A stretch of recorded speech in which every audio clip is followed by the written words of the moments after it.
when you look up in a law dictionary, look up the word, people say, well, they can't do this to me. I'm a human being. You know what a human being means in law? What does a human being mean in law? Read it.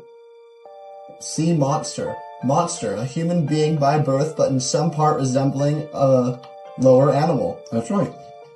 So if you're a human being by law, you're an animal. You cannot own property because you are a monster. You are a human being. And that's why, according to British law, when you're talking about a man or woman which are sovereign, the word in law in England is you say he is a man on the land or a woman on the land. If you're sovereign, if you're important in England, you are referred to as a man or a woman. And if you have offspring, they're called children. So a man and a woman is the term given to people who are of importance, who are royalty, who are sovereigns. But if you're not, if you are just a poor working class, then you are referred to as male or female, not man or woman. You're not a man. You're a human being. Therefore, you are a male or female. And look it up in the dictionary. Male and female are terms that are used around the world for animals. An animal is a male or female. It's not a man. It's an animal. So that's why on your driver's license, on your ID, it's male or female, because you are considered by law to be an animal. They own you. You need to wake up and understand that the reason why Americans know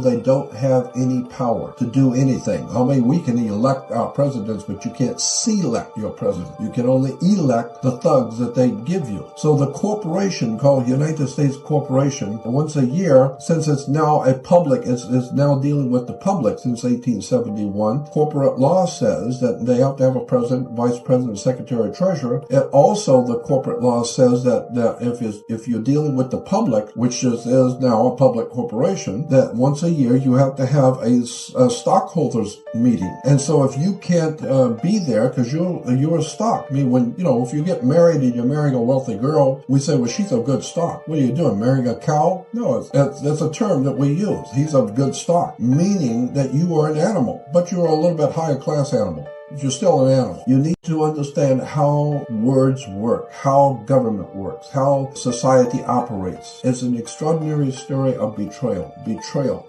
The people of America have not been told. They have been lied to and deceived, and that's why they're losing their homes, they're losing their jobs, they're losing their country, they're losing their freedom, and now they're just losing their minds. Why? Because the people realize they have no power, because knowledge is power, and unless you understand how this thing we call America really works, then you're going nowhere. And I'm telling you, nothing works the way you think it does. Nothing.